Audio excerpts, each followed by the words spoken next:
Chers amis, il m'a été demandé de vous parler en fin de cette journée de la chrétienté face au mondialisme, au gouvernement mondial ou au projet de gouvernement mondial.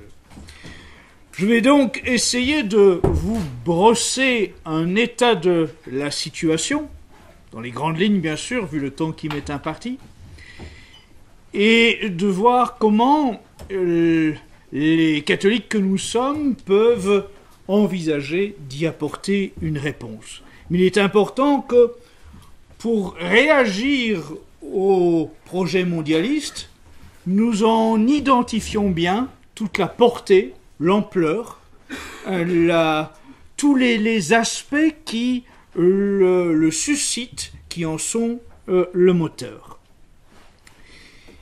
Il est aussi important de comprendre, et Patrick ce matin l'a souligné, comment la Révolution française est directement l'une des sources d'inspiration du mondialisme. Et comment aujourd'hui la République française est devenue, on pourrait dire, un vassal du plan du nouvel ordre mondial. Emmanuel Macron n'est jamais en somme qu'un exécutant du plan mondialiste. Et il faut l'avoir en tête de telle façon à bien comprendre que s'il est légitime, bien sûr, de revendiquer la destitution ou la démission d'Emmanuel Macron, et avouons-le, nous nous en réjouirions si c'était le cas, il n'empêche que, concrètement, comme il n'est jamais qu'un exécutant de ce plan mondial, fût-il une créature de Jacques Attali, il serait aussitôt remplacé par une autre marionnette de ce nouvel ordre mondial qui va ensuite appliquer exactement les mêmes consignes, les mêmes ordres venant des mêmes véritables dirigeants de ce plan mondialiste.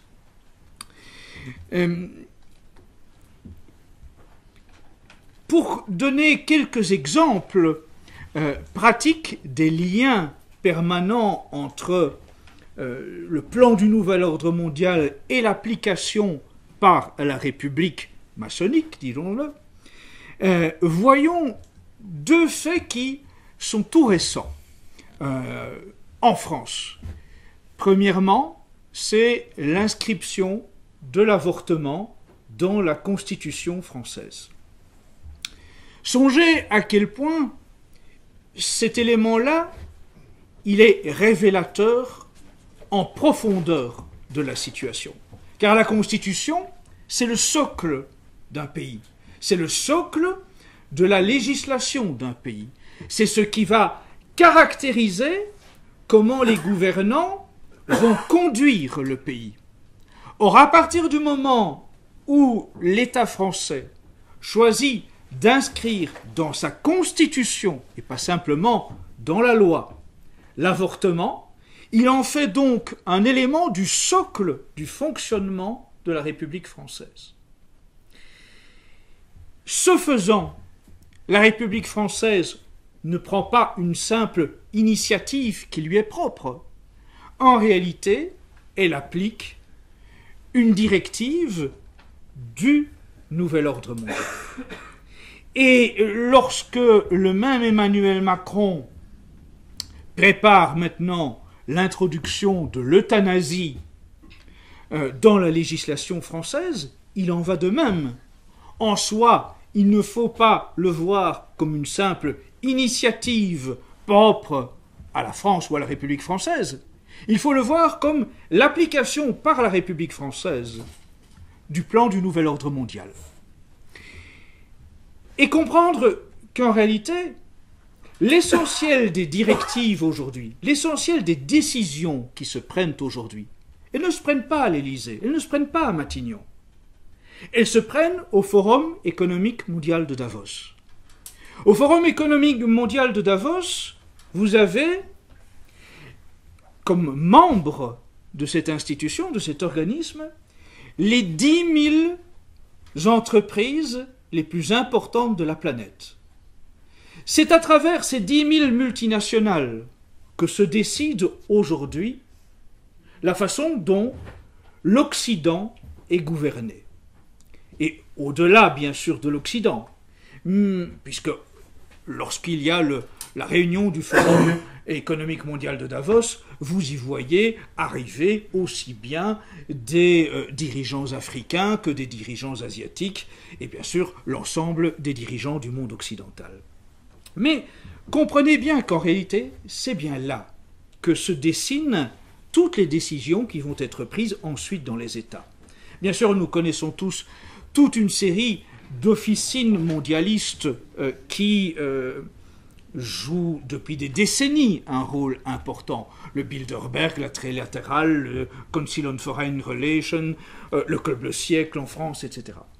Mais on peut vraiment observer que désormais, toutes ces officines mondialistes, bien connues et qui travaillent depuis plusieurs décennies, se retrouvent toutes ensemble au Forum économique mondial de Davos. S'il y a un lieu qui doit cristalliser notre attention parce qu'il incarne la mise en place du projet mondialiste, c'est le Forum économique mondial de Davos. Et on ne dira jamais à quel point il faut vraiment étudier l'ensemble de ce qui s'y dit et des travaux qui font l'objet de tables rondes, parce qu'en réalité, l'essentiel de ce que nous voyons se déployer sous nos yeux aujourd'hui a déjà été traité au Forum économique mondial de Davos au cours des années précédentes. Et donc quand je vous dis que l'avortement inscrit dans la Constitution ou l'euthanasie ne sont pas des initiatives françaises en soi, mais sont des applications du plan mondialiste, on doit bien considérer, bien comprendre que ces deux phénomènes-là ne sont pas prises simplement, bien sûr pour nous, c'est premièrement un crime contre Dieu. Bien sûr, c'est une opposition frontale au plan de Dieu. Dieu donne la vie, Dieu reprend la vie, et aujourd'hui, les mondialistes choisissent de s'affranchir de cette règle de base et de décider qui a droit à la vie, qui n'y a pas droit. Mais, et je le soulignerai pour aussi tous ceux qui vont éventuellement entendre ou visionner la vidéo de cette intervention et qui n'auraient pas la foi, c'est un crime contre Dieu, mais c'est aussi un crime contre l'humanité, c'est un crime contre la France, puisque nous nous adressons à des Français, et c'est un crime contre le bien commun, mais qui est voulu dans le cadre d'un plan organisé de dépopulation mondiale. Premier élément donc de ce que je vais développer comme multitude d'axes mis en évidence aujourd'hui par le plan du nouvel ordre mondial. Le plan de dépopulation est une réalité dont il faut avoir conscience et qui n'est pas né récemment. Vous avez tous en tête le roman Le meilleur des mondes, roman d'anticipation, Le meilleur des mondes d'Aldous Huxley. Mais dans la famille Huxley, Aldous Huxley est le plus connu parce que c'est lui qui donc par ce roman d'anticipation a peut-être ouvert à éveiller les consciences de beaucoup de lecteurs sur le totalitarisme qui venait. Mais dans la famille, il faut s'intéresser à Julian Huxley. Julian Huxley, l'un des frères d'Aldous Huxley, a travaillé pour la Société des Nations, ce qui est l'ancêtre de l'ONU. Et dès les années 50, Julian Huxley va développer l'idée de la nécessité de mettre en place le plan de dépopulation mondiale. Et il va écrire dans un document officiel de la Société des Nations que le plan devrait être, dans les années 50 déjà, le plan devrait être d'éliminer chaque jour 100 000 personnes. Mais que le dire est tellement inaudible qu'il faut trouver d'autres moyens, qu'on ne peut pas assumer ouvertement ce plan, mais que c'est le plan de la Société des Nations. Ce devrait être le plan assumé, c'est réduire chaque jour la population d'au moins 100 000 personnes pour atteindre l'objectif de grande dépopulation mondiale. Julian Huxley disait cela dans les années 50. Nous sommes en 2023 et nous voyons vraiment que ce plan de dépopulation mondiale, aujourd'hui, il est mis en application. Il est mis en application depuis maintenant, pourrait-on dire, le début de l'opération Covid. Et nous avons, pour beaucoup d'entre nous, vu probablement cette séquence vidéo qui est filmée d'une conférence de Bill Gates qui explique que nous sommes avant le Covid, qu'il y aura probablement un jour une épidémie et que le vaccin participera à une régulation de la population. Inutile de dire que les faits récents, les 3 dernières années, viennent évidemment donner à ce discours de Bill Gates une connotation toute particulière. Rappelons quel est l'objectif en termes de régulation de la population.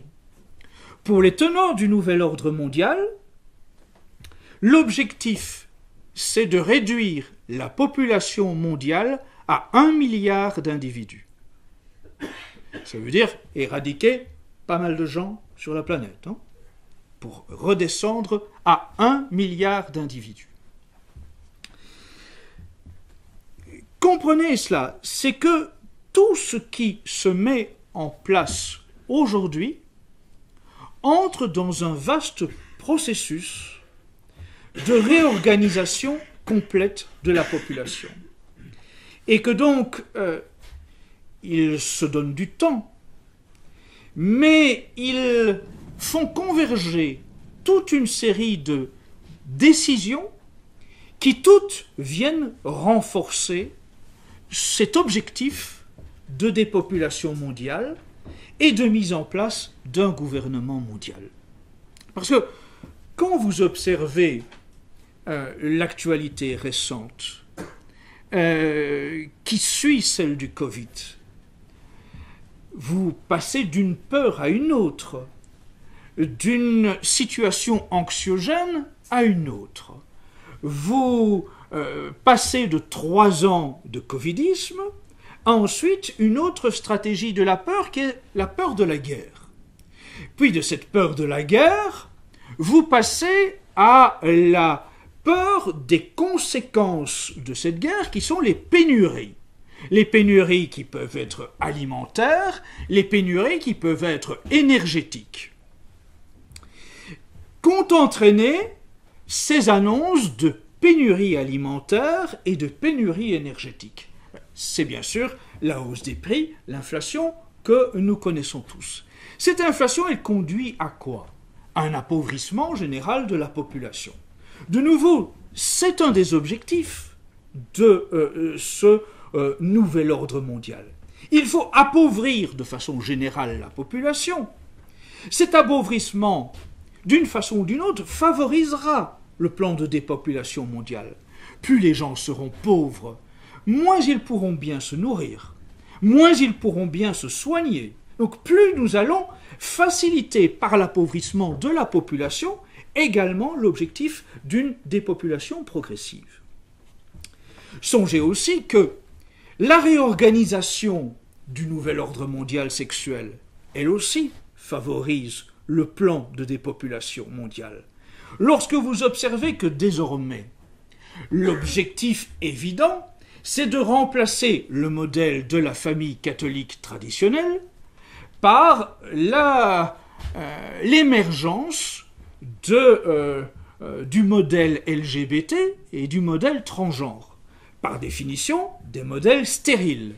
Ces modèles stériles, donc, participent, eux aussi, au développement de l'objectif de la dépopulation mondiale. Tout cela est une opération combinée dont il faut avoir bien conscience. La théorie du genre dans les écoles, elle est un des objectifs auxquels nous devons porter une attention toute particulière. Parce qu'évidemment, précisément, c'est là que se joue un élément sur lequel nous pouvons avoir une influence. Dans les écoles de la République, désormais, mais cela se passe bien sûr bien au-delà du champ d'application français, mais il est donc question, à travers les cours d'éducation sexuelle, non seulement de promouvoir toutes les immoralités possibles et imaginables, mais aussi d'encourager les enfants, dès le plus jeune âge, à basculer dans l'idéologie du genre. Je suppose que plusieurs d'entre vous ont entendu une illustration toute récente de cela. C'est le témoignage de parents suite à un scandale qui s'est déroulé dans une école française il y a environ 3 semaines. Témoignage effarant de parents suite au traumatisme de leurs enfants rentrant du cours dit d'éducation sexuelle donné par une infirmière en classe. Nous sommes dans le cadre donc d'une école de la République, les enfants ont entre 9 et 10 ans, et une infirmière vient prendre la parole devant eux. Que dit cette infirmière ? Cette infirmière, elle va commencer par un cours d'éducation sexuelle à ses enfants de 9 à 10 ans. Pour s'exprimer devant ces enfants qui ont entre 9 et 10 ans, elle va choisir un vocabulaire explicitement pornographique. Pour des enfants de 9 à 10 ans. Et les enfants, dans la classe, vont commencer à réagir d'une façon physique à ce qu'ils entendent, parce qu'ils sont bouleversés, ils sont traumatisés, tellement ce que l'infirmière dit est explicitement pornographique, explicitement contre nature par rapport à ce qu'on peut exprimer devant des enfants de cet âge-là. Des enfants vont se mettre à pleurer en classe. Des enfants vont se mettre à se boucher les oreilles pour cesser d'entendre ces horreurs. Et l'infirmière, voyant cela, ne va absolument pas s'interrompre. Elle va obstinément continuer à aller de plus en plus loin dans les propos qu'elle va tenir devant ses enfants. Et après avoir développé toute son histoire pornographique pour inciter les enfants au comportement totalement inadapté par leur âge, elle va passer à la théorie du genre et leur expliquer que ils ne doivent pas s'enfermer dans une réalité biologique, dans une nature biologique, qu'ils sont en droit de pouvoir changer de sexe, qu'il existe pour ça des médicaments, qu'il existe pour ça des petites pilules qu'il suffit de prendre pour bloquer le développement du garçon s'il a envie de devenir une petite fille. Les enfants bouleversés vont rentrer chez eux en ayant honte de ce sujet et pour la plupart en n'en parlant pas à leurs parents.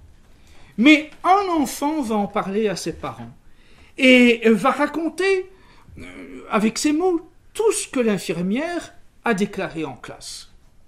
Les parents tellement choqués vont à ce moment-là demander aux autres parents de la classe si leurs enfants ont raconté la même histoire. Aucun de ces enfants n'avait osé en parler. Mais les parents vont poser les questions et tous les enfants vont raconter, grosso modo, les mêmes propos. Les parents vont aller se plaindre à la direction de l'établissement scolaire.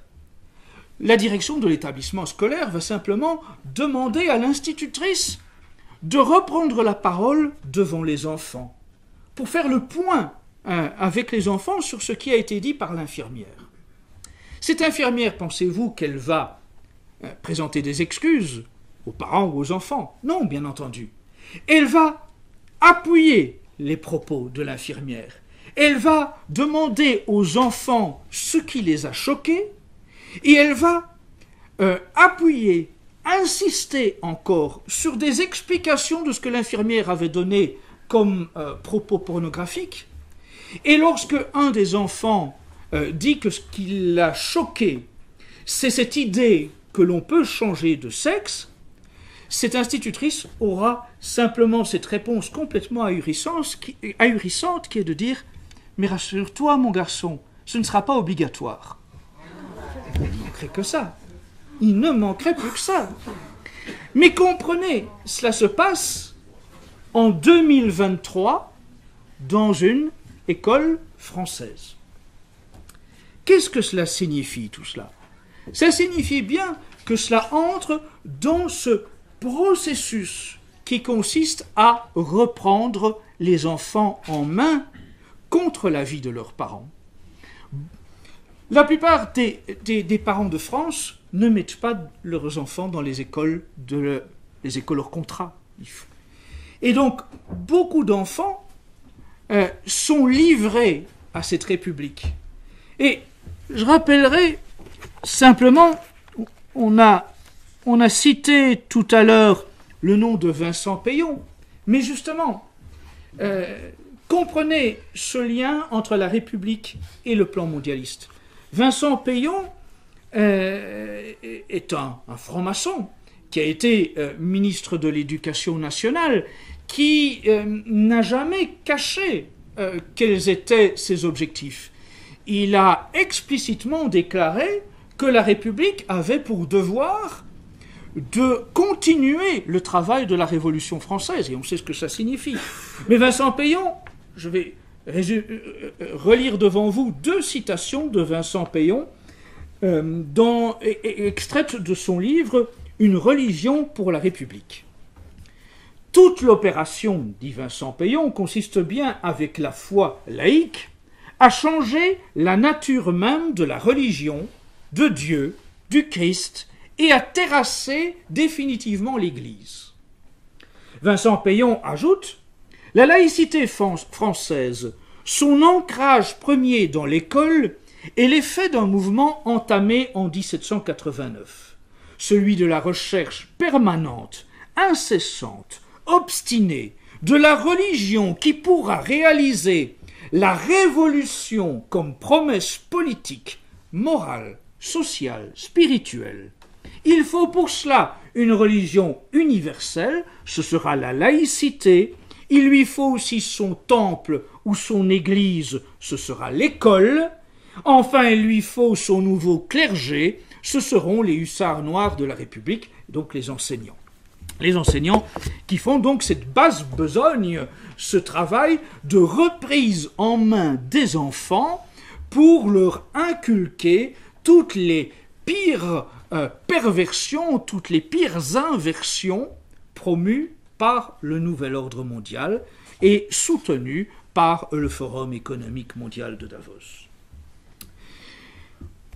Cette théorie du genre à l'école, c'est donc le soutien explicite à la transformation d'une part croissante de la population en individus transgenres.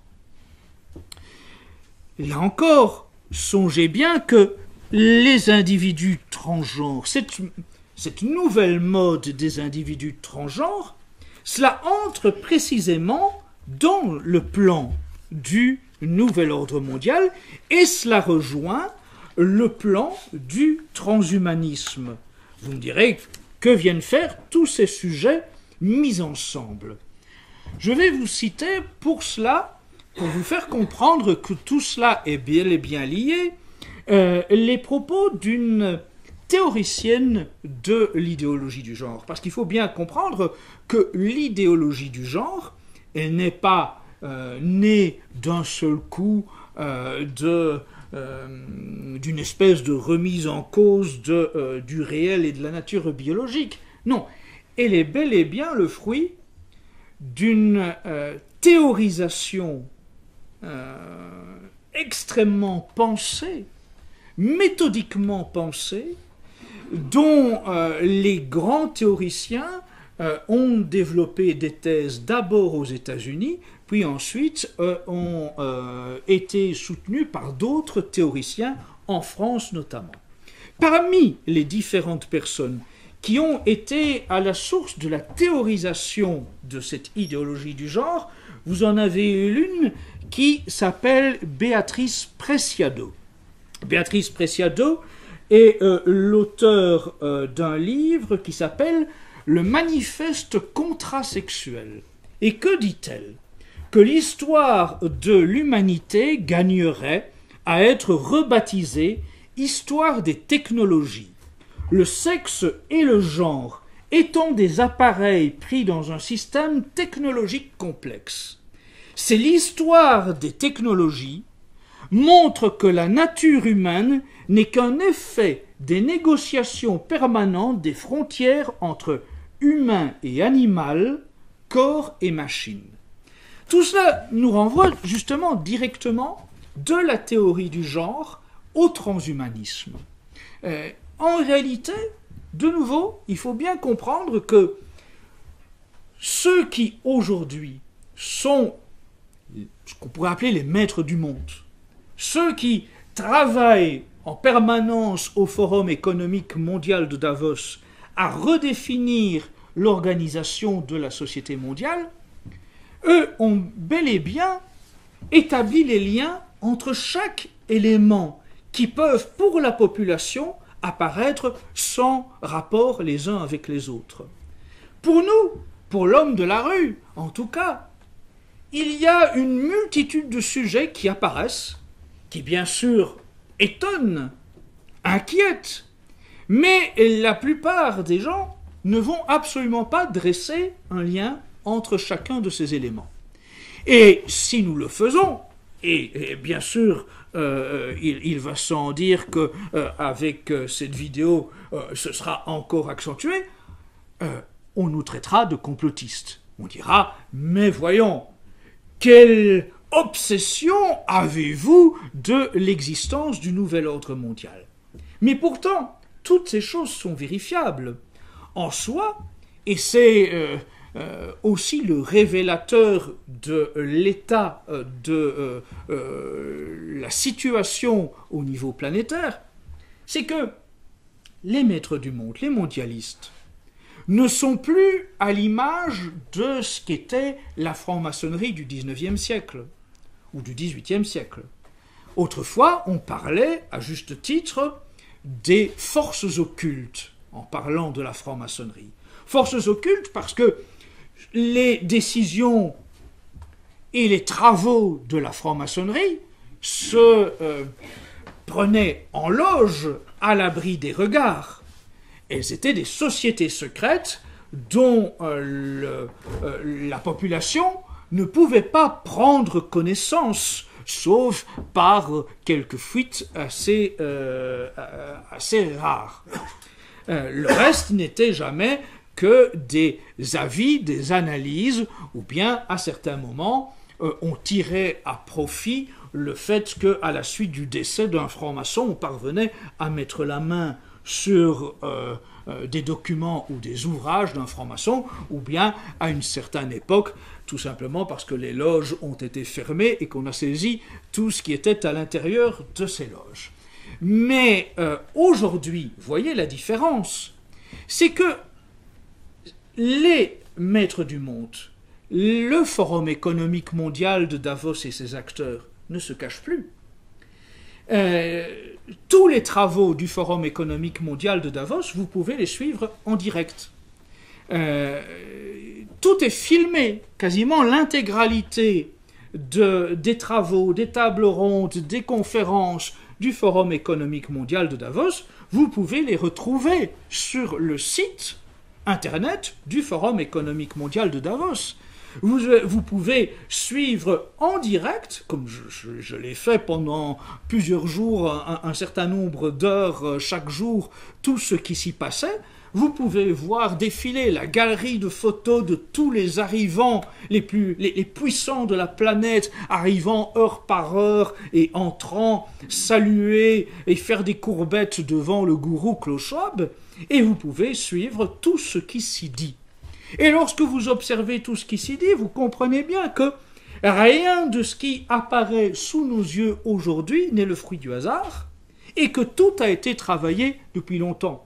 Vous avez bien sûr tous en mémoire qu'il y a quelques mois, on nous a vanté que nous allons bientôt avoir des insectes dans notre alimentation, et Madame Ursula von der Leyen a, en tant que présidente du Conseil de l'Europe, a signé le document qui permet à l'industrie agroalimentaire d'incorporer des insectes pour l'instant de 3 types, dont le nouveau type est de la poudre de grillon, dans un nombre incalculable d'éléments que vous allez consommer.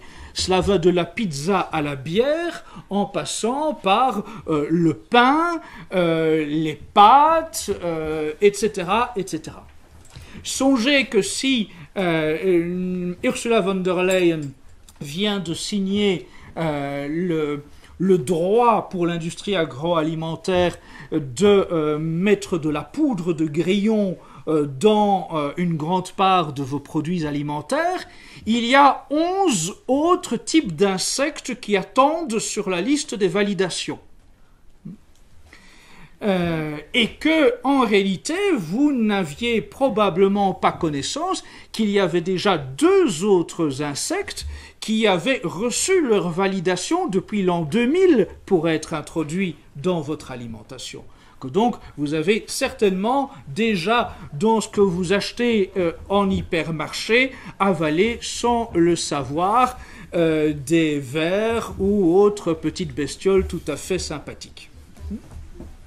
Mais si je vous souligne ça, c'est parce que, de nouveau,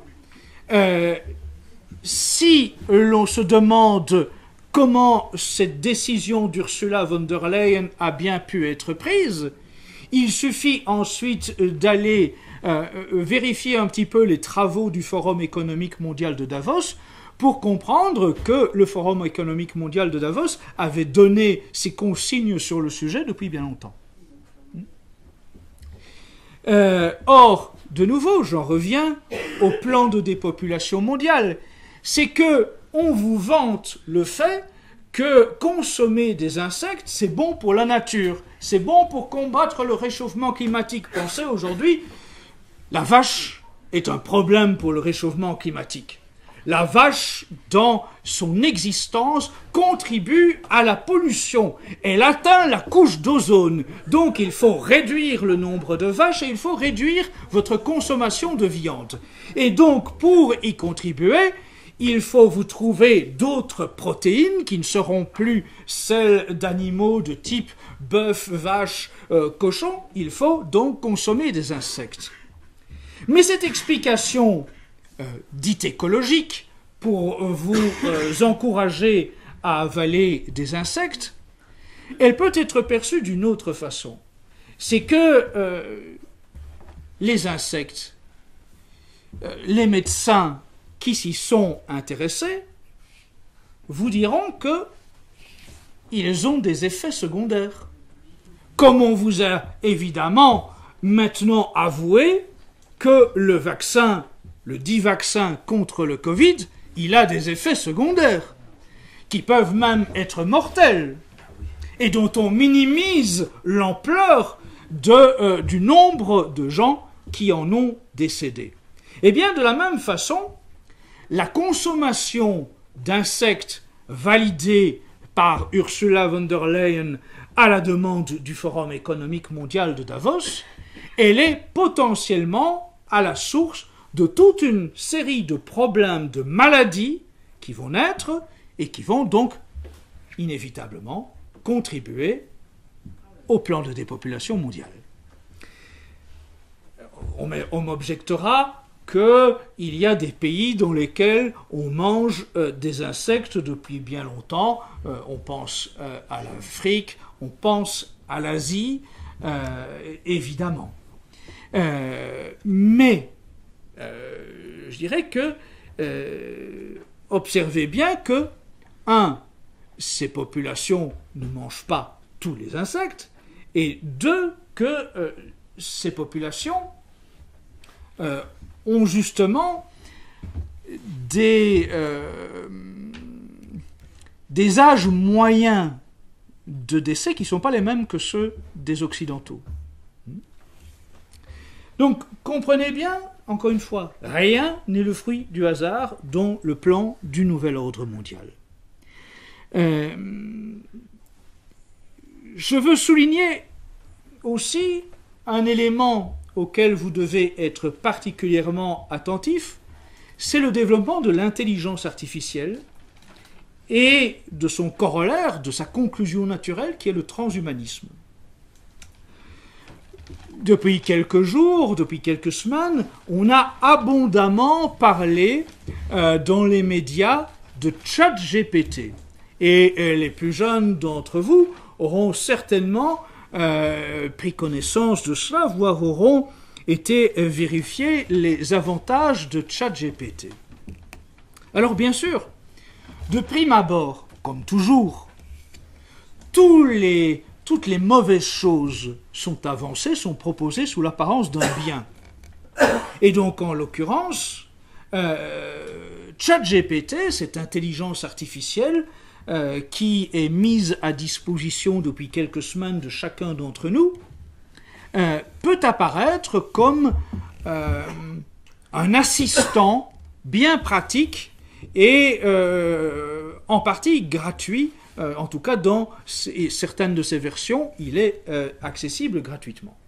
Et beaucoup diront, oh ben de toute façon, j'avais déjà l'habitude, lorsque je faisais une recherche, de taper le mot ou l'expression sur un moteur de recherche quelconque pour obtenir une réponse. Aujourd'hui, donc, il y a la possibilité d'aller plus loin, il y a cette intelligence artificielle qui peut répondre à beaucoup de nos questions. Et de fait, c'est impressionnant, avouons-le.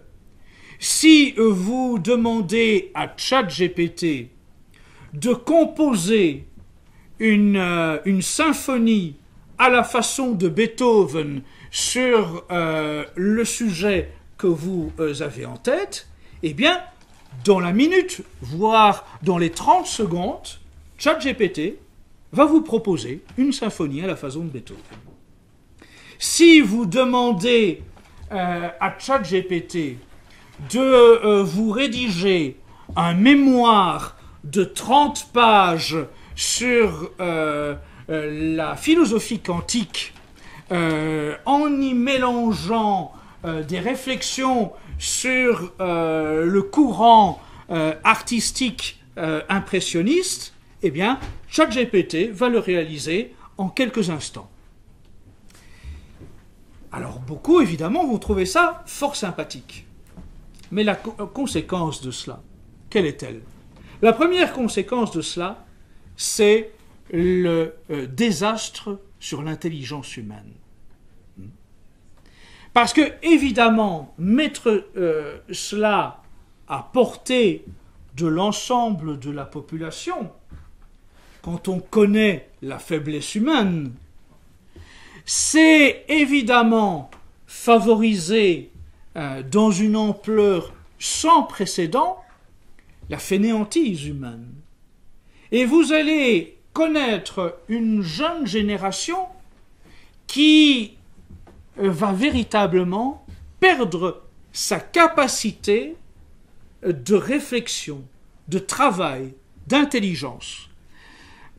Un philosophe dont vous avez, pour une part d'entre vous, certainement entendu parler, c'est Marcel de Corte, avait écrit autrefois un ouvrage qui s'intitulait « L'intelligence en péril de mort ». Eh bien, aujourd'hui, elle n'est plus en péril La mort est en train de se mettre en place de cette intelligence. Si une jeune génération se met à travailler, à demander à une intelligence artificielle de travailler à sa place pour faire tous ses travaux scolaires puis universitaires, compte tenu du fait que c'est évidemment beaucoup plus amusant d'ensuite aller jouer à un jeu vidéo pendant que l'intelligence artificielle fait tout le travail, vous imaginez bien que, en soi, cette jeune génération, elle sera totalement incapable de penser par elle-même. Et précisément, une génération de gens incapables de penser par eux-mêmes, c'est tout ce dont rêvent les maîtres du monde. Une génération de moutons que l'on peut conduire comme un troupeau, où l'on veut, voire même à l'équarrissage. Et c'est bien de cela qu'il s'agit, puisque l'équarrissage, maintenant, on fait tout pour qu'il soit consenti. L'euthanasie, c'est cela, n'est-ce pas? C'est au nom du refus de la souffrance ou de la maladie incurable, pousser l'individu à choisir le suicide. Et comme une étape en entraîne une autre, et que l'on peut observer cela dans les pays qui ont déjà légalisé l'euthanasie depuis plusieurs années, on sait très bien qu'ensuite, de l'euthanasie pour motif de maladie incurable, on passe à l'euthanasie pour problème psychologique, pour mal-être. Et vous observez que dans les pays qui sont à l'avant-poste de la légalisation de l'euthanasie, je vais donner l'exemple des Pays-Bas et l'exemple de la Belgique, eh bien vous avez d'ores et déjà, depuis plusieurs mois, des adolescents, des jeunes gens, des jeunes filles, des cas sont médiatisés, de jeunes filles de 21, 22 ans, qui sont dans un mal-être, comme beaucoup d'adolescents ou de jeunes gens, ou de jeunes femmes ou de jeunes hommes peuvent l'être à ce moment-là. Mais qui donc, par simple mal-être, vont choisir de signer le papier pour être euthanasiés. Et dans ces pays qui ont désormais donné libre cours à l'euthanasie sous les motifs les plus invraisemblables, eh bien on pratique donc l'injection euthanasiant des jeunes personnes qui n'ont aucune maladie incurable, aucune souffrance physique, qui ont simplement une dépression, un mal-être passager qui, dans une société ordonnée, pourrait naturellement être résolu. Et songez qu'ensuite, c'est l'euthanasie des enfants qui vient naturellement. Dans les pays comme les Pays-Bas ou la Belgique, eh bien désormais on euthanasie les enfants. Et on les euthanasie avec toujours cette exploitation de l'émotion. On va jouer sur les parents pour dire il faut que vous mettiez fin aux souffrances de votre enfant qui est malade. Et à l'enfant, on va dire pense que tes parents souffrent de te voir ainsi. Et que nous pouvons faire ce qu'il faut pour atténuer tes souffrances et atténuer la peine de tes parents. Et on assiste à des scènes, et c'est filmé dans des reportages des télévisions belges et des Pays-Bas, où par ces moyens absolument ignobles, on obtient naturellement que l'enfant demande d'être euthanasié pour mettre fin à la peine de ses parents.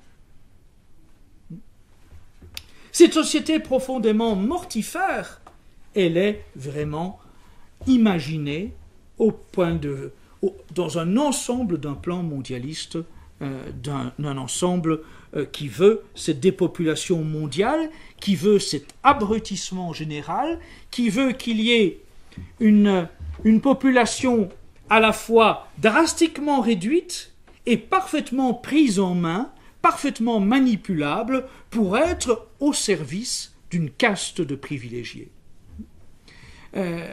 Jacques Attali, dans un de ses ouvrages, avait annoncé que la société de demain, la société future, réintroduirait l'esclavage.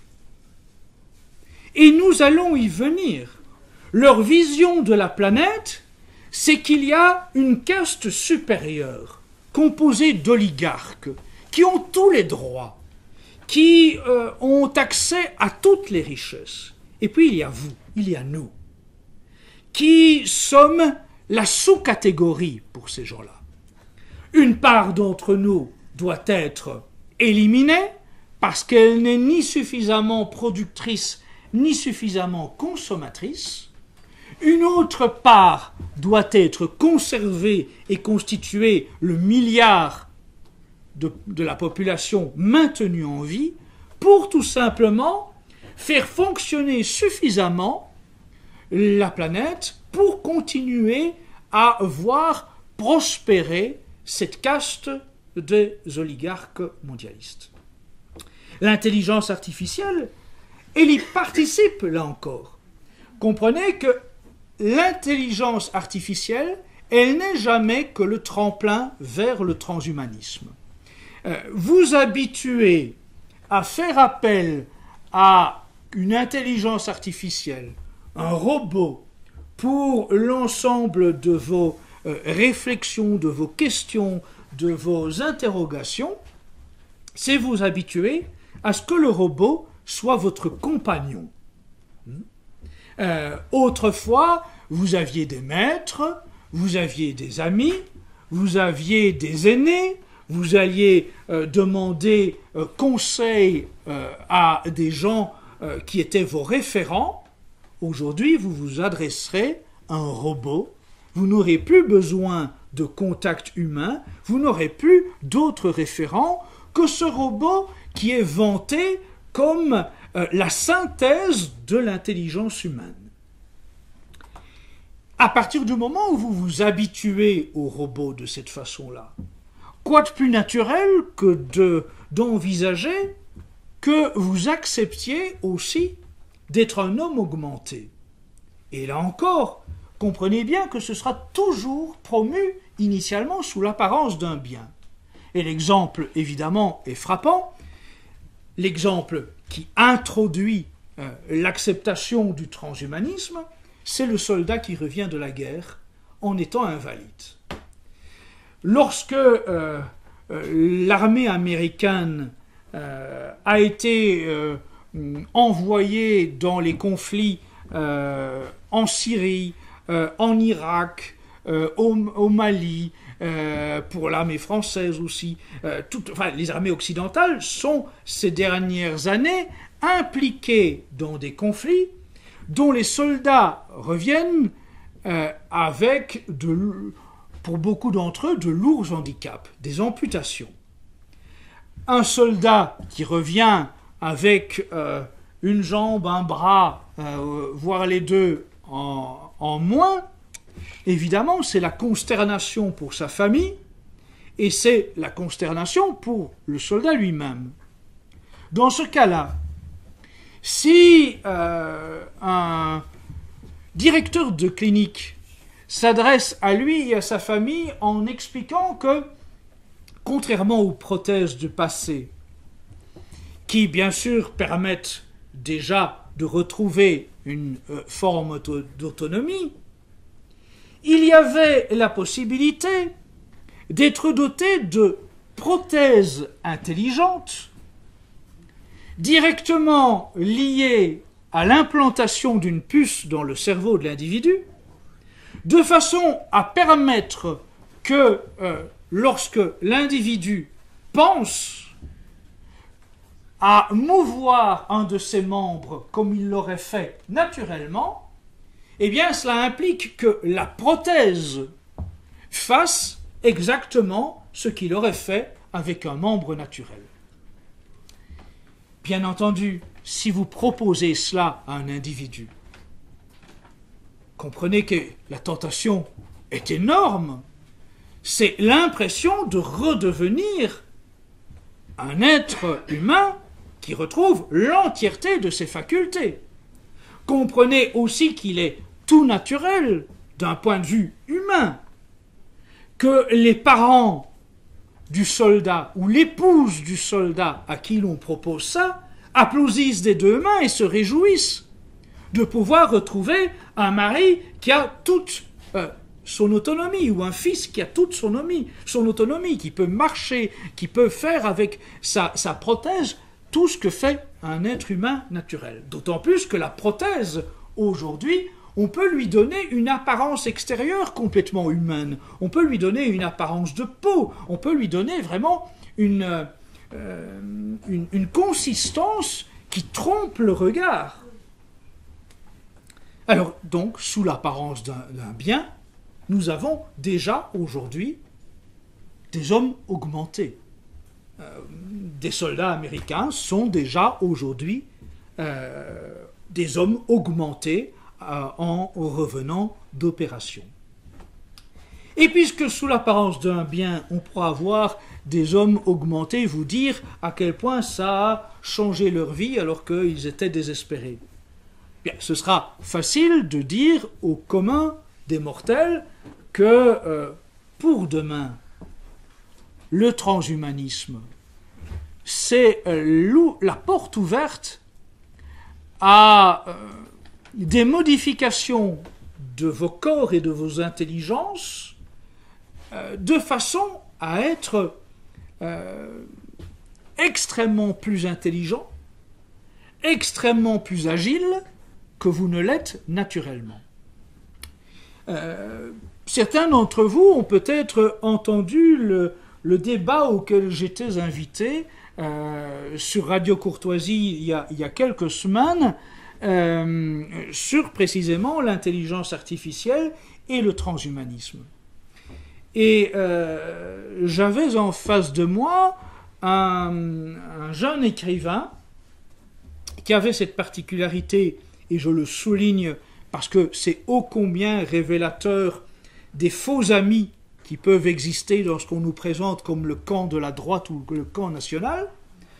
Ce jeune auteur se définissait comme nietzschéen, comme eugéniste et comme partisan du transhumanisme de droite.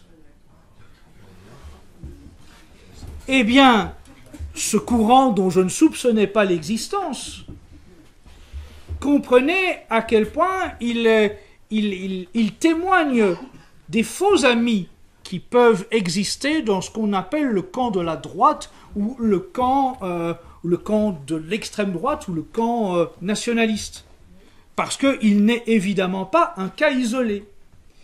En fait, de façon relativement logique, étant nietzschéen, il est un partisan du surhomme. Et ce surhomme, aujourd'hui, il peut, par le transhumanisme, réellement s'imposer comme supérieur à l'homme naturel, à la réalité biologique de l'homme. Donc, selon cette conception nietzschéenne partagée par ce garçon, eh bien donc, vous aviez quelqu'un qui venait promouvoir auprès d'un auditoire de droite le besoin que nous acceptions le transhumanisme, parce que de toute façon nous n'avions pas le choix, et que donc, puisque de toute façon le transhumanisme allait se mettre en place, autant que nous y participions de façon consentie en cherchant à en tirer un maximum de bénéfices. Et bien sûr, ce que j'ai voulu souligner dans le débat face à ce jeune garçon, c'est que, en soi, ce garçon était un mondialiste qui s'ignore. Il se prétendait être de droite, mais il appliquait précisément à la ligne tous les souhaits des dirigeants du nouvel ordre mondial.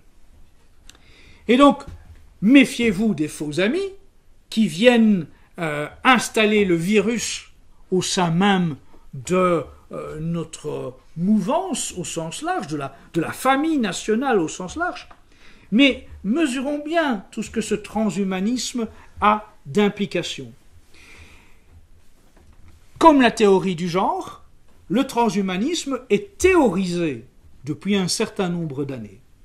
Et les théoriciens du transhumanisme et les chercheurs, les savants qui travaillent sur le transhumanisme, d'abord, assument parfaitement le fait que leur démarche est prométhéenne et démiurge.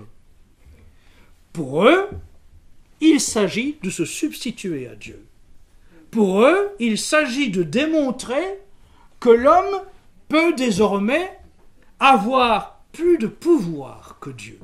Parce que eux, en fait, sont conscients de l'existence de Dieu. Dans la plupart de la population, on met en doute Dieu, l'existence de Dieu. Et parmi même les catholiques, combien d'entre nous n'ont pas honte dans leur argumentation, lorsqu'ils cherchent à convaincre leurs interlocuteurs, de faire appel à Dieu, de faire appel à la foi, comme s'il était, d'une certaine façon, honteux de se dire catholique, de raisonner d'une façon catholique assumée.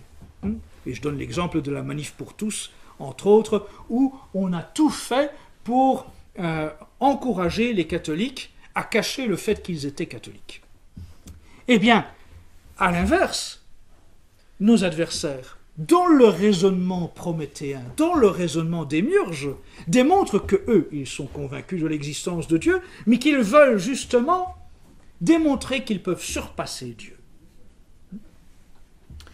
Ces partisans, ces théoriciens de l'intelligence artificielle et du transhumanisme l'ont écrit.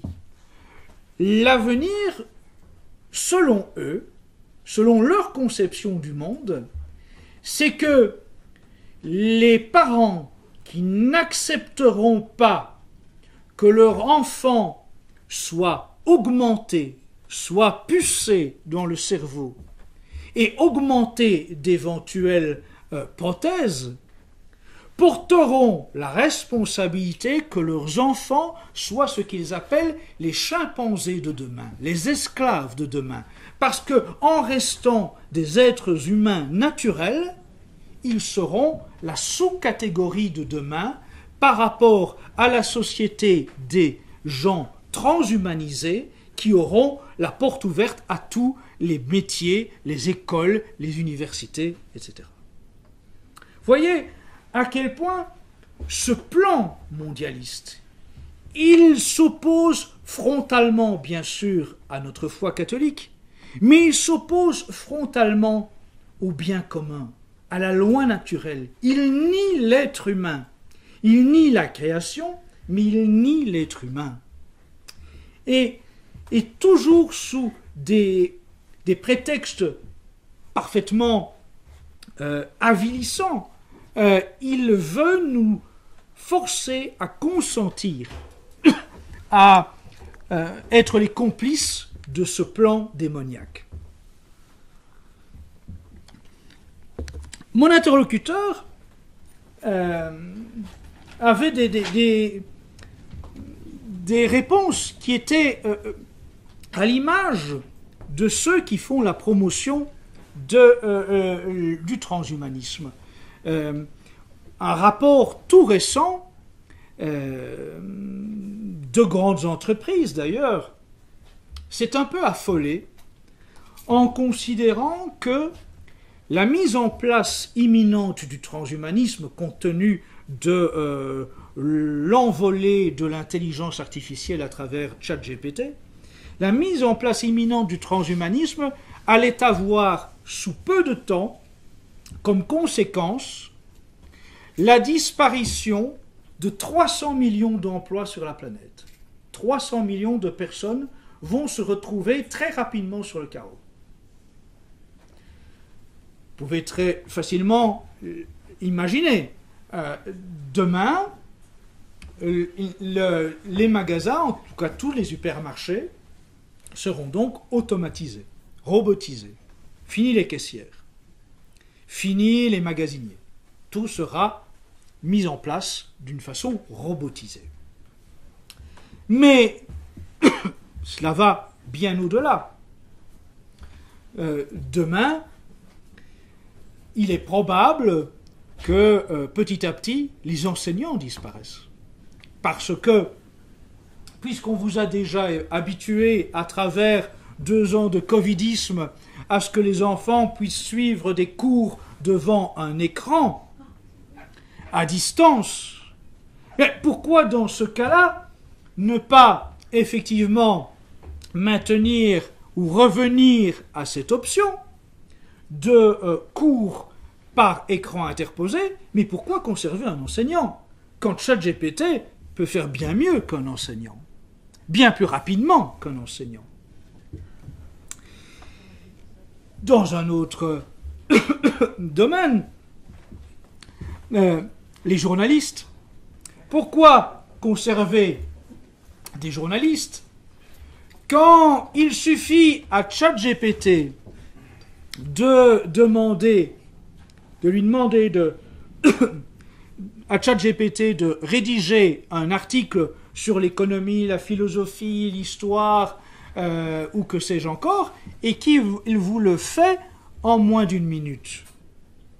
Et vous imaginez que à une époque où la presse écrite se porte mal, où la vente de journaux papier se réduit, quoi de plus enthousiasmant pour les milliardaires qui détiennent les grands médias que de se dire qu'ils vont pouvoir remplacer une série de salaires de journalistes par un abonnement à une intelligence artificielle qui va faire le travail à leur place. Jamais de grève de la part de l'intelligence artificielle. Jamais de maladie de la part de l'intelligence artificielle. Et je rappelle le parallèle immédiat, et toujours cela nous ramène au plan de dépopulation mondiale. L'une des conseillères du gouvernement britannique en matière de nouvelles technologies a expliqué l'année dernière qu'il faut encourager la popularisation du bébé virtuel. Pensez, explique cette conseillère du gouvernement britannique, que la femme moderne, elle veut travailler, elle veut s'émanciper, elle veut faire plein de choses, elle veut sa liberté. Et un enfant, c'est extrêmement contraignant, n'est-ce pas? Mais la femme conserve toujours une appétence pour un sentiment maternel. Elle aime materner. Alors, le bon compromis, compte tenu aussi du fait qu'il y a trop de monde sur la Terre, c'est que la femme moderne, eh bien, elle choisira le moment où elle a envie de materner. Mais elle maternera un enfant virtuel. Exactement à l'heure où elle en a envie, pendant le temps qu'elle a envie. Donc, ce qu'explique cette conseillère du gouvernement britannique, c'est qu'il est tout à fait possible de permettre à une femme de se doter de capteurs donc que l'on place à la fois sur les mains et sur les tempes, et avec une lunette de vision artificielle. Et dès que vous démarrez le processus, par ces capteurs, la femme moderne va avoir instantanément le sentiment, la palpation d'un bébé dans les mains. Elle va le voir à travers ses lunettes 3D et elle va avoir la sensation de le tenir en main par les capteurs qui ont été mis en place sur ses mains et sur ses tempes. Et la conseillère du gouvernement britannique vous explique que c'est formidable. Ça veut dire que votre enfant ne tombe jamais malade, ça veut dire qu'il ne pleure pas, il ne vous réveille pas la nuit, et il n'est pas un problème pour la surpopulation mondiale.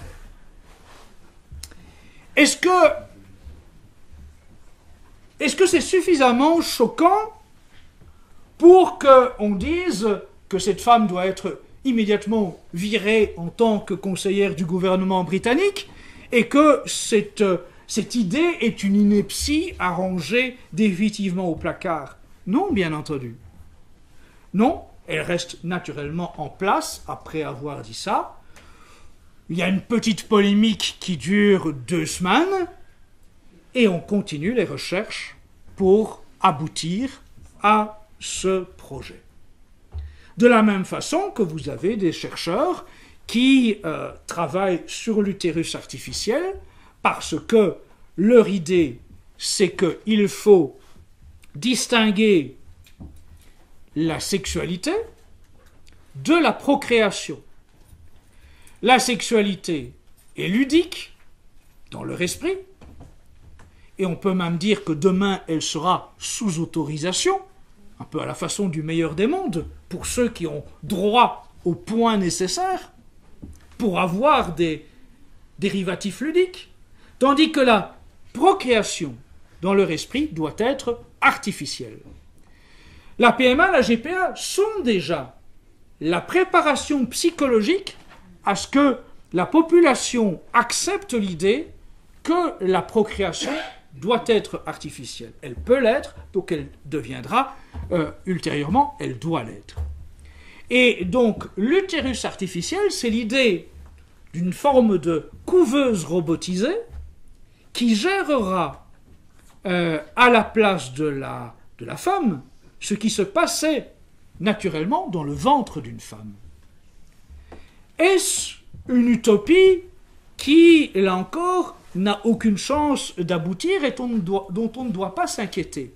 Hélas non, parce que le processus est suffisamment avancé pour que les scientifiques qui s'occupent de la conceptualisation de l'utérus artificiel aient déjà testé l'aboutissement en couveuse d'utérus artificiel de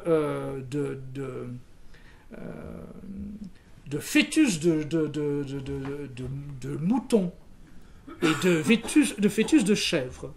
Et que les chercheurs ont observé qu'ils parvenaient parfaitement à faire se développer dans un utérus artificiel donc des fœtus animaliers.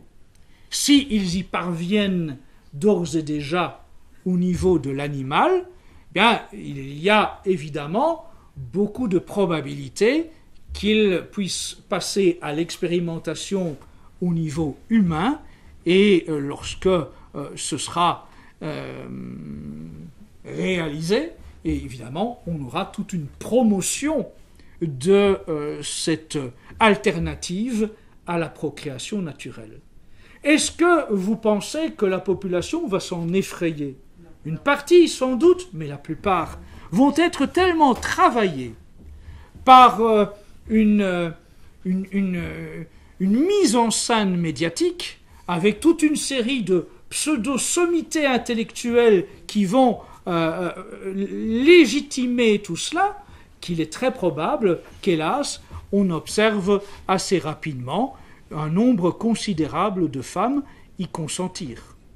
Et de la même façon, d'ailleurs, c'est aussi la réponse toute trouvée au fait que 2 personnes de même sexe sont stériles, qu'un transgenre est stérile. Il n'est plus stérile si c'est le robot qui couve à sa place.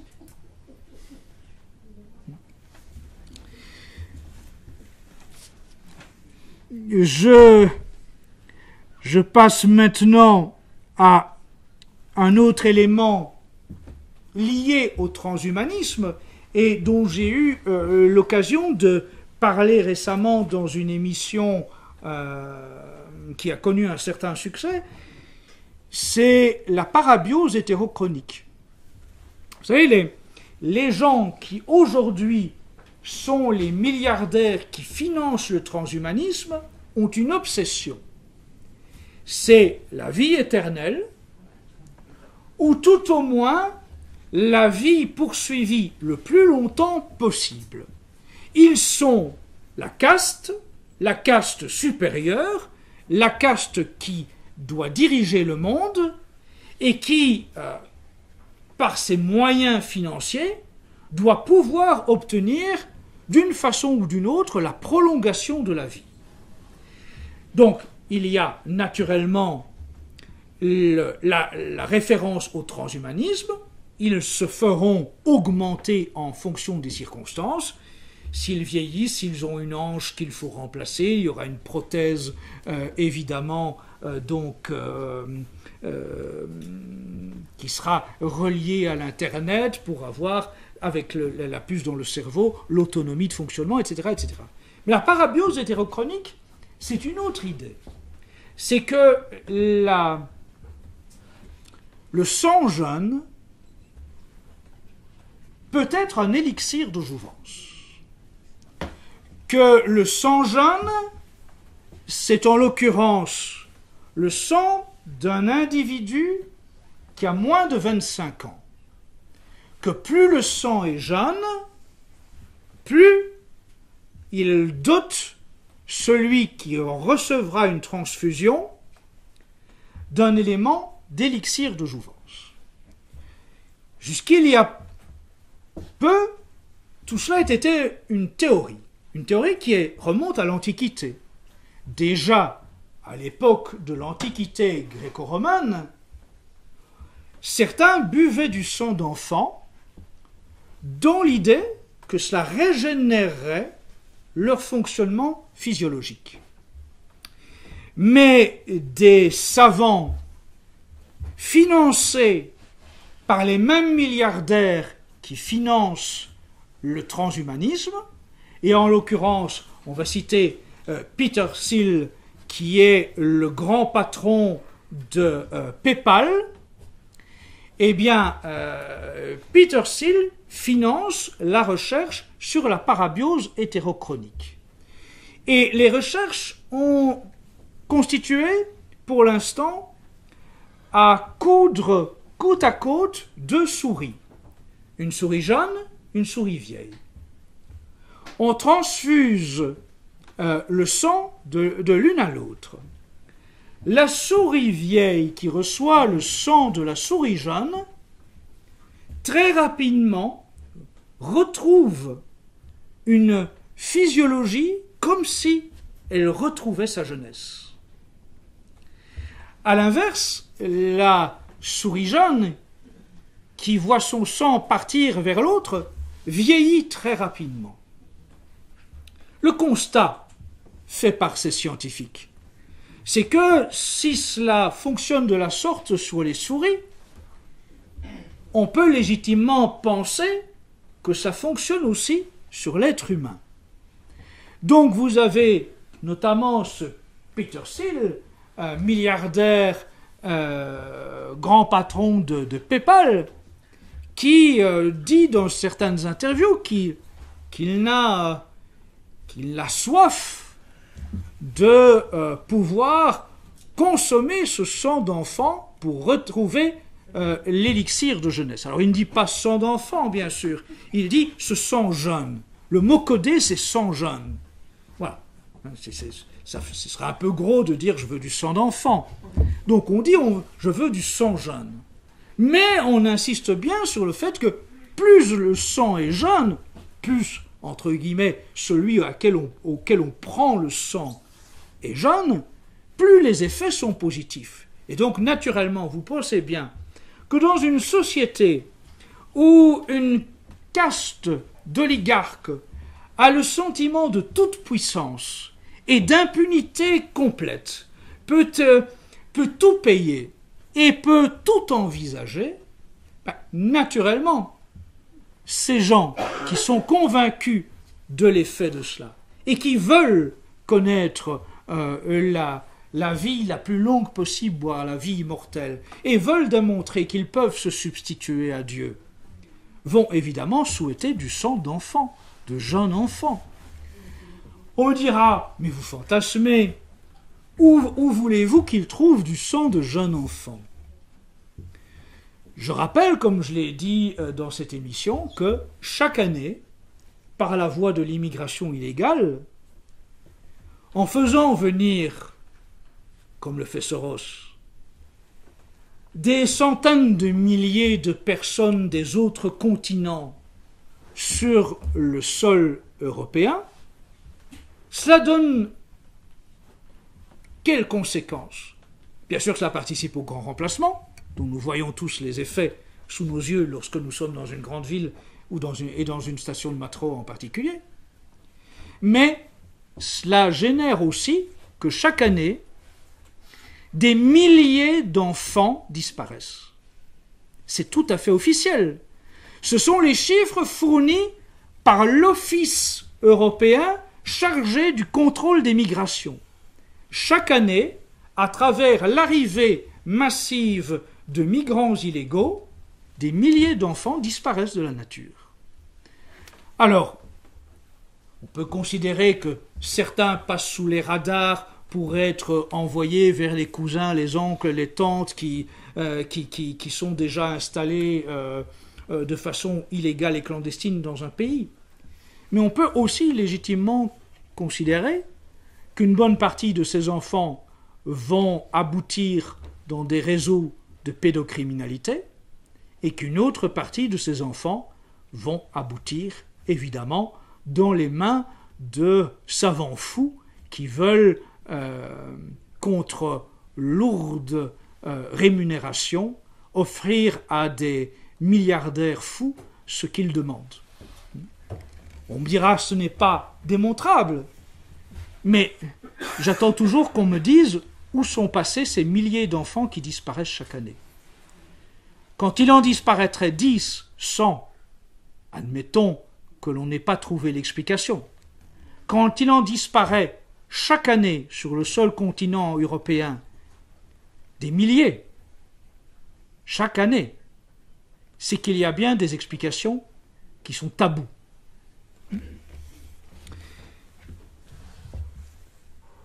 Je voudrais insister sur le fait que le mondialisme, il est sataniste.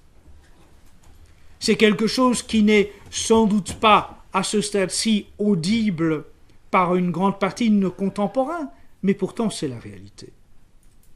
Et ce sera l'objet de notre université d'été, auquel je vous convie du 29 au 31 juillet, en Mayenne.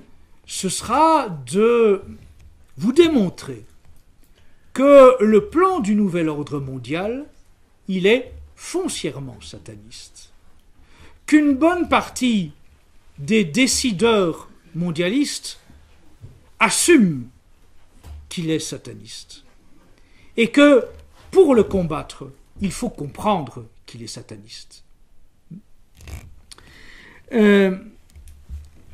Je voudrais aussi souligner à quel point le plan mondialiste est aussi complètement totalitaire.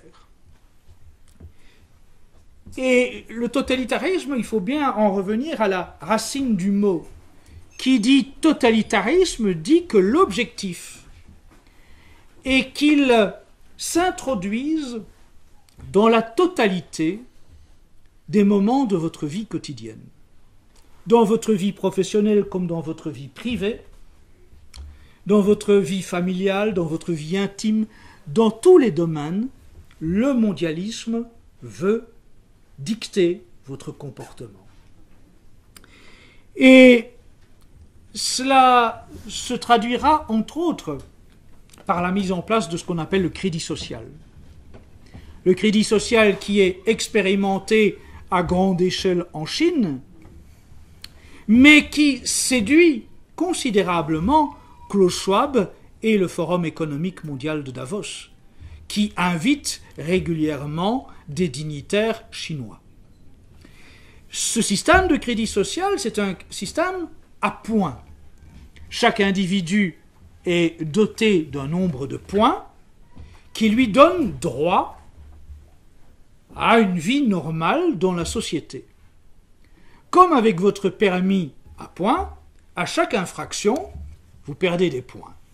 Mais dans la société du crédit social, si vous avez perdu un grand nombre de points, mais ça veut dire que vous êtes un citoyen marginalisé. Vous n'avez plus droit à quantité de choses. Vous n'avez plus droit de voyager. Vous, en fonction de la chute de vos points, vous perdez votre compte en banque. Vous n'avez pas droit à mettre votre enfant dans telle université, ni même dans telle école de votre choix. Et ça va même plus loin. Vous perdez à un moment toute votre latitude de fonctionnement, même pour des produits de consommation élémentaires. Je cite souvent cet exemple, mais en Chine, dans les grandes villes chinoises, eh bien vous avez, comme ici, comme en Europe, dans les stations de métro ou dans les gares, des distributeurs de boissons automatiques. Mais à la différence que si vous êtes dans une station de métro à Pékin, pour pouvoir obtenir votre canette de boisson, vous devez d'abord passer par le système de reconnaissance faciale, qui vérifie instantanément si vous avez encore le nombre de points vous permettant de mériter l'achat de votre canette. Il va sans dire que, en Chine, un catholique, il perd des points. Il va sans dire que demain, dans la société correspondante au plan du nouvel ordre mondial, le catholique, il perdra des points. Particulièrement si c'est un catholique de tradition. Que qui plus est, lorsque le plan du nouvel ordre mondial aura été mis en place avec comme application la disparition des espèces, par définition, le catholique qui va à la messe le dimanche, pour la quête, il ne peut plus mettre un billet ou une pièce dans le panier. Il paye de façon automatique. Que donc l'État, instantanément, sait qui va à la messe. À quelle messe? Donc il sait précisément tous ceux qui vont à la messe tradie. Donc s'il veut sanctionner en faisant perdre des points tous les tradis, c'est instantané. Sauf à ne plus donner d'argent à la quête. Et je plains à ce moment-là beaucoup de prieurés et d'écoles de la tradition. Donc, rien n'est laissé au hasard dans le schéma du nouvel ordre mondial. Je souligne aussi que beaucoup n'osent pas affronter le nouvel ordre mondial, n'osent pas se joindre à nous pour résister au nouvel ordre mondial parce qu'ils ont peur de perdre leurs acquis. Ils ont la chance d'avoir un bon métier, ils ont la chance d'avoir une belle maison, d'avoir une jolie famille, et ils se disent que le meilleur moyen de conserver cela, c'est de se garder bien à distance de tous ces sujets, de ne pas se mêler à des mouvements politiques comme Civitas, parce que ce serait mettre en péril ces acquis. Et à cela, je répondrai par l'une des nouvelles dispositions que nos chers amis mondialistes veulent mettre au point. Il y a quelques jours, le patron de la Morgan Chase Bank, qui est l'un des influents permanents du Forum économique mondial de Davos, a rédigé un rapport expliquant que pour lutter contre le réchauffement climatique et les grands dangers écologiques qui pointent, il allait falloir que les gouvernements pratiquent les expropriations pour tout besoin lié à l'écologie. En l'occurrence, illustration concrète, il va falloir produire de plus en plus d'éoliennes. Eh bien, donc, il va falloir que des multinationales installent des grandes usines de construction éolienne. Eh bien, ces grandes multinationales de construction d'éoliennes vont réclamer au gouvernement qu'on exproprie toutes les personnes qui gênent l'installation de cette usine. Est-ce que vous pensez que c'est utopique? Eh bien, moi je pense que non, à partir du moment où celui qui signe ce rapport est le patron de l'une des plus influentes banques d'affaires et qu'il a un siège permanent d'intervenants au Forum économique mondial de Davos, où court et se prosterne l'essentiel des gouvernants de la planète.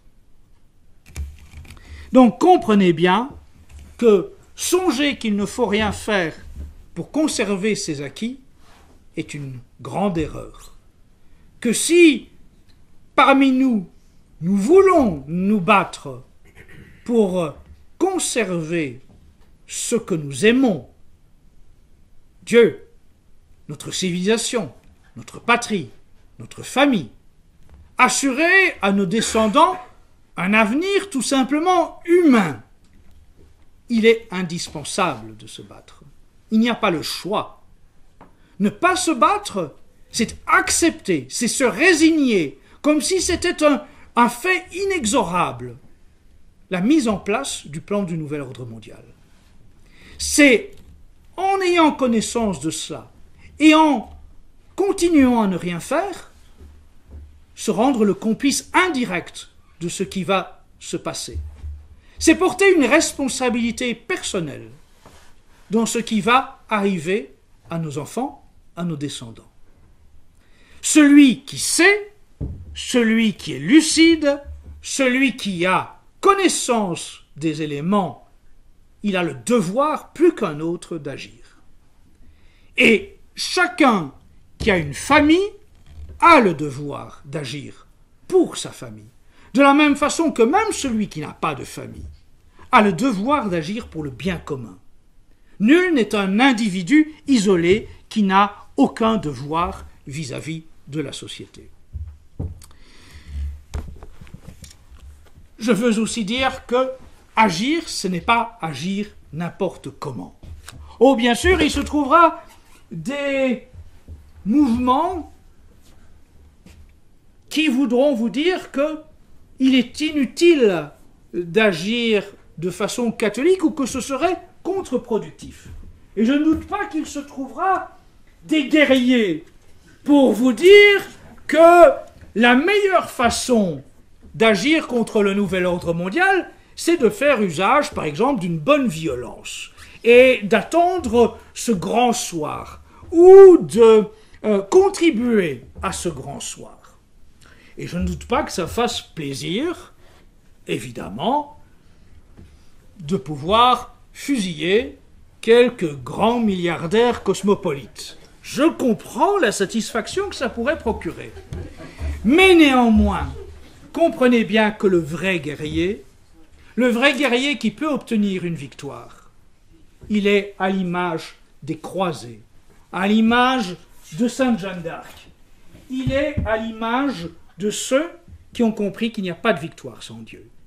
Il n'y a aucune victoire sans Dieu. Compter sur nos seuls pauvres moyens, c'est s'assurer de la défaite. Notre volonté ne suffit pas. Notre détermination ne suffit pas. Il faut mériter les grâces. Il faut agir en soldat de Dieu. Il faut combattre avec la force, la grâce que Dieu nous offre. Il faut puiser auprès de Dieu. Et je veux terminer par 2 citations pour vous montrer à quel point ceux qui vous encouragent à ne pas vous battre en catholique vous trompent et vous condamnent à la défaite. Je vais citer Jaurès. Jaurès est tout sauf un de nos amis. Mais Jaurès, finalement, est beaucoup plus lucide que beaucoup de catholiques. Lorsqu'il y a eu en France le grand débat sur la loi de séparation de l'Église et de l'État à l'Assemblée nationale, il y avait des députés catholiques à l'Assemblée nationale. Et ils se sont couchés comme des carpettes. Et Jaurès écrit d'une façon extrêmement claire comment les catholiques n'ont pas agi en catholique et ont perdu parce qu'ils n'ont pas agi en catholique. Jaurès écrit « Nos adversaires ont-ils opposé doctrine à doctrine ? idéal à idéal? Ont-ils eu le courage de dresser contre la pensée de la Révolution l'entière pensée catholique, de réclamer pour le Dieu de la révélation chrétienne le droit non seulement d'inspirer et de guider la société spirituelle, mais de façonner la société civile? Non. Non, ils se sont dérobés. Ils ont chicané sur des détails d'organisation. Ils n'ont pas affirmé nettement le principe même qui est comme l'âme de l'Église. Voyez, c'est un ennemi de l'Église qui sait que la force des catholiques, elle est d'agir en tant que catholiques, mais qui sait aussi que quand les catholiques ont honte d'agir en catholiques, ils sont conduits à la défaite. Je voudrais terminer définitivement, parce que je sais que j'ai été long, par une réponse à une objection qui revient grosso modo à celle de tout à l'heure. Oui, mais comprenez, si nous nous mouillons maintenant, si nous sortons du bois maintenant pour revendiquer une société catholique et combattre ce nouvel ordre mondial, est-ce que nous ne risquons pas de perdre, par exemple, nos prieurés, nos écoles?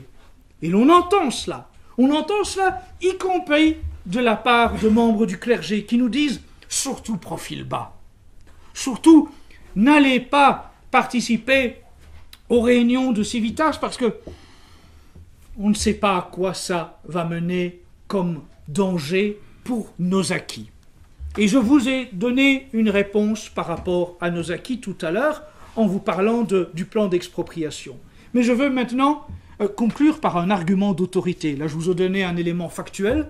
Je vous ai souligné à quel point les mondialistes ont déjà l'intention d'exproprier. Rien n'est acquis. Mais je veux terminer par un élément, une réponse, qui est une réponse d'autorité, puisqu'elle vient de Léon XIII. Et Léon XIII, répond à précisément cette crainte de certains. Je le cite. « Il y en a qui ne voudraient pas qu'on s'opposât ouvertement au triomphe de l'injustice toute puissante. Crainte d'exaspérer la colère des adversaires. Ces gens-là, nous dit Léon XIII, sont-ils pour l'Église ou contre elle? On ne saurait le dire, rien n'est plus impropre à faire reculer le mal. Nous avons en effet des ennemis dont le dessein, et ils ne s'en cachent pas, mais s'en vantent tout haut, et d'anéantir, s'ils le peuvent, la vraie religion, la religion catholique. Et pour y arriver, il n'est rien qu'ils n'osent. Ils savent bien, en effet, qu'en intimidant le courage des bons, ils se facilitent leur besogne. Aussi est-ce faire leur jeu, bien loin de les arrêter, que de s'engouer de cette prudence de la chair qui veut ignorer la loi imposée aux chrétiens d'être un militant. Céder ou se taire, quand s'élève de toutes parts une telle clameur contre la vérité, est ou bien lâcheté, ou bien hésitation dans la foi. C'est dans les deux cas se déshonorer et faire injure à Dieu. C'est compromettre son salut et celui des autres, c'est travailler pour les seuls ennemis de la foi, car rien n'encourage l'audace des mauvais comme la faiblesse des bons. Au surplus, les chrétiens sont nés pour la lutte. J'en conclus, engagez-vous, rejoignez-nous.